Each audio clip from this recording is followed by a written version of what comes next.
السلام علیکم۔ محرم الحرام میں روزہ رکھنے کی فضیلت۔ محرم الحرام کا مہینہ قابل احترام اور عظمت والا مہینہ ہے۔ اس میں 10 محرم الحرام کے روزے کی بڑی فضیلت وار ہوتی ہے۔ رمضان کے علاوہ باقی 11 مہینوں کے روزوں میں محرم کی 10ویں تاریخ کے روزے کا ثواب سب سے زیادہ ہے، اور اس کے ایک روزے کی وجہ سے گزرے ہوئے ایک سال کے گناہ معاف ہو جاتے ہیں، اور اس کے ساتھ 9ویں یا 11ویں تاریخ کا روزہ رکھنا بھی محتسب ہے۔ اور یوم عاشوراء کے علاوہ اس پورے مہینے میں روزے رکھنے کی فضیلت احادیث میں وارد ہوئی ہے۔ آپ صلی اللہ علیہ وسلم نے ماہ محرم میں روزے رکھنے کی ترغیب دی ہے۔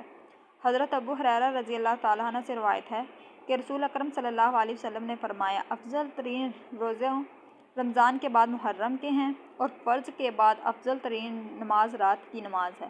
اسی طرح عبداللہ بن عباس رضی اللہ تعالیٰ عنہ سے روایت ہے کہ آپ صلی اللہ علیہ وسلم نے فرمایا، جو شخص یوم عرفہ کا روزہ رکھے گا تو اس کے 2 سال کے گناہوں کا کفارہ ہو جائے گا، اور جو شخص محرم کے مہینے میں ایک روزہ رکھے گا اس کو ہر روزے کے بدلے 30 روزوں کا ثواب ملے گا۔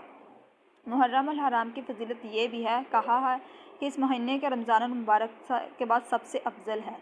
حضرت علی رضی اللہ تعالیٰ عنہ سے روایت ہے کہ میں حضور اکرم صلی اللہ علیہ وسلم کے پاس بیٹھا ہوا تھا۔ ایک صحابہ نے آ کر پوچھا، یا رسول اللہ صلی اللہ علیہ وسلم، رمضان کے مہینے کے بعد کس مہینے کے روزے رکھنے؟ آپ صلی اللہ علیہ وسلم نے فرمایا، اگر رمضان کے مہینے کے بعد سب سے زیادہ روزے رکھنا تو محرم کا روزہ رکھو۔ یہ اللہ کا مہینہ ہے، اس میں ایک دن ہے جس میں اللہ تعالیٰ نے ایک قوم کی توبہ قبول کی اور دوسروں کی توبہ قبول فرمائیں گے۔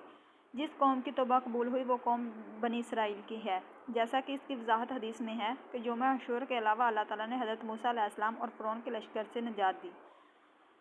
محرم کا روزہ رکھے گا تو اس کے 2 سال کے گناہوں کا کفارہ ہو جائے۔ جو شخص محرم کے مہینے میں ایک روزہ رکھے گا، اس کے روزوں کا بدلے میں تمہیں 30 روزہ